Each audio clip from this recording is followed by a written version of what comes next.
We are here to study together. We are here to learn from each other. And we are here to also understand.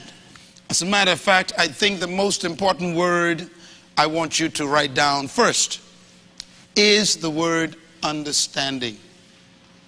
You got notes in the back of your folder, a lot of note paper.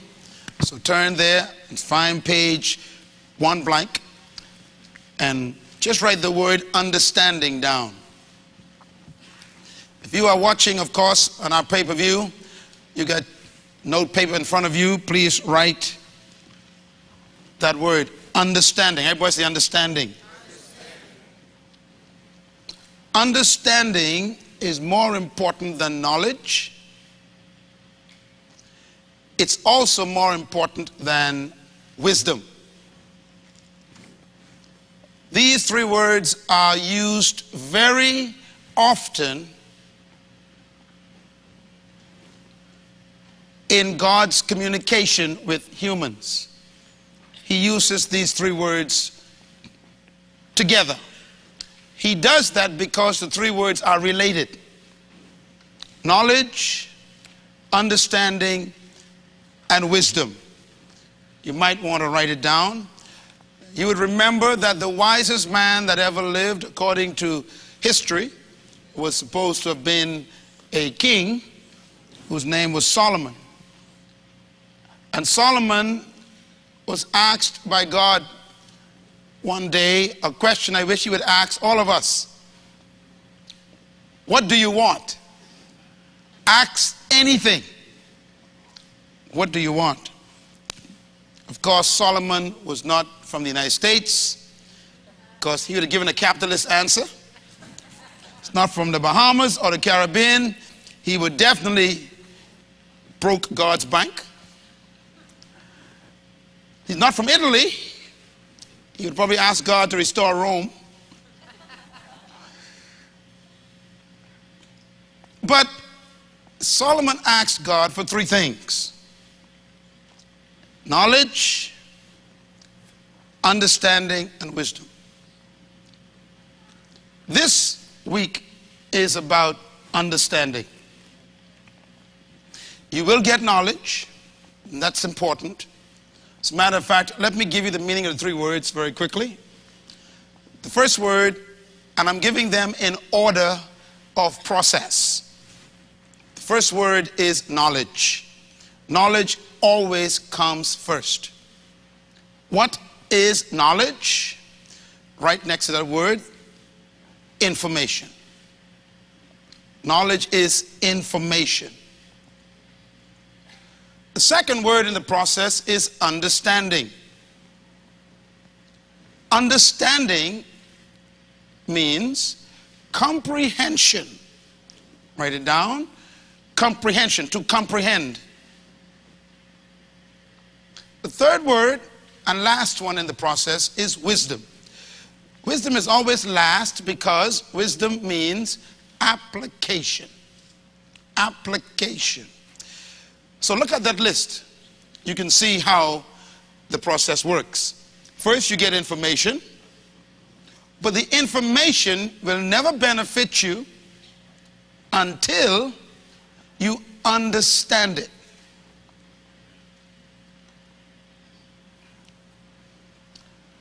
Once you understand it, now you can move to stage 3.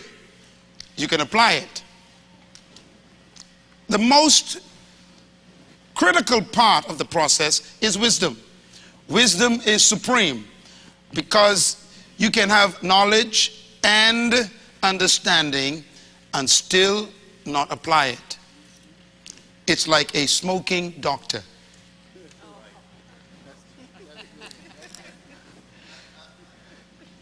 So the ultimate goal in life is wisdom. But the important goal in life is understanding. Many of you drive a car but don't know how it works. All you know is you turn the key in the ignition and it turns on. And when it doesn't turn on, you are lost. So you have knowledge of the fact that the car will start, but you don't understand how it works. So understanding destroys frustration.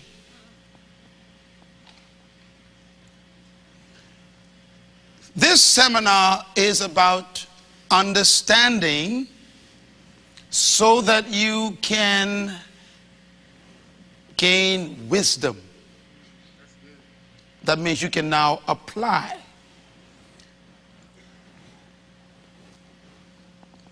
There is a statement made in the book of Matthew by Jesus Christ. I want us to turn to that statement first, if you have your Bible. I want you to see where he uses the word understanding in relationship to the revelation of the kingdom. Matthew chapter 13. Matthew chapter 13.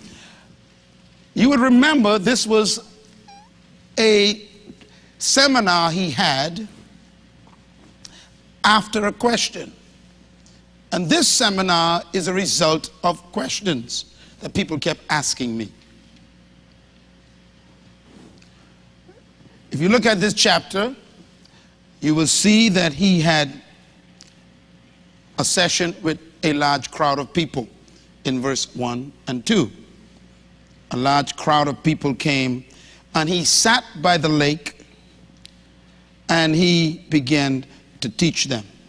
The only problem is he taught them in what they call parabolic language. Parabolic language is a style of teaching where you hide truth from the listeners so that they can discover it when they are ready. Can I repeat that? A parable is a style of teaching where you use small stories that people can relate to. You always use symbols or items that people consider to be common, and you use them to tell a story.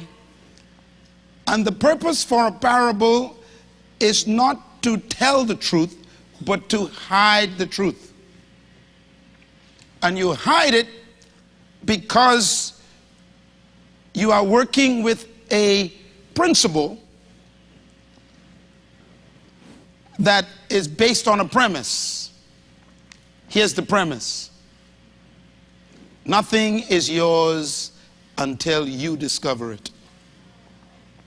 That's the premise of the purpose of a parable. Let me repeat it.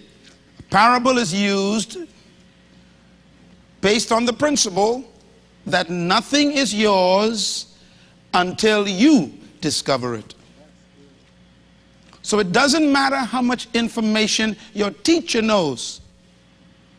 That information can never be yours until you personally discover it. So a parable is designed to hide the truth until the listeners are ready to discover it. Okay. So he's using this style of language. And if you look at verse 10, his students, everybody say students. Now the word students is translated as disciples. So please write that down. Write the word disciple and right next to it the word student. The word disciple is not a religious word. It's an academic word. It means learner or student, like you are. You are not normal people. You are not the multitudes. This is why you hide truth from multitudes. Because multitudes are not interested. They are only entertained.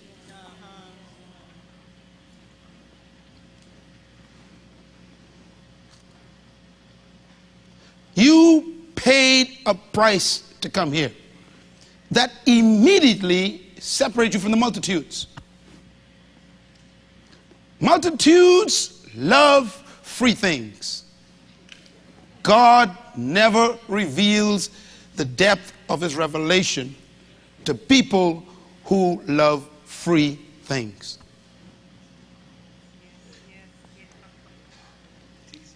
I remember a principle God gave one time to the prophet. He says,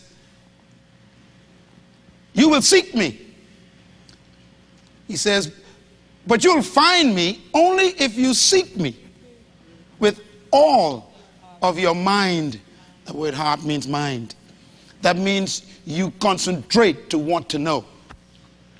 So these students, disciples, said to him, verse 10, they said, Master. Master is referring to teacher, master teacher. The word Rabboni means master teacher. A master teacher is one who is expert in a field of knowledge. Rabboni means master teacher, an expert in a field of knowledge. They are telling him, you are our teacher. We are your students. Why do you speak to the people, that's the multitudes, in parables? That's verse 10. Why do you hide the depth of the truth that you want to share in these parabolic symbols? His answer, he said, because the knowledge of the secrets of the kingdom of heaven has only been given to you. Now, who's he talking to? The students. Who are students? Those who pay tuition. They left their fishing boats, left their families, left their farms, left their medical practice like Luke, left their accounting office like Matthew. They left their jobs to follow him. He said, now you I will give secrets to. But those folks over there, it's a holiday.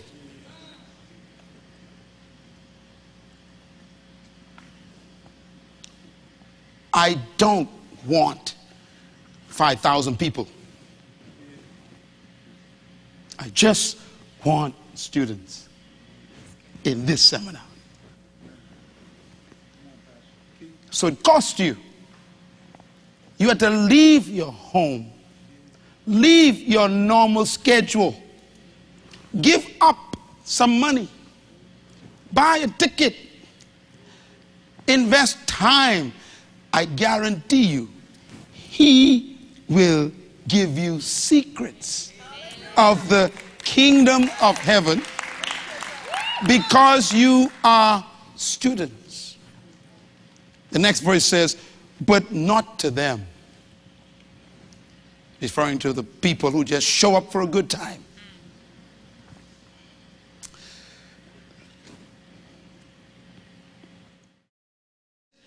Whoever does not have. Can I use? Remember what the question was? This is why when you begin to understand it, you begin to feel friction.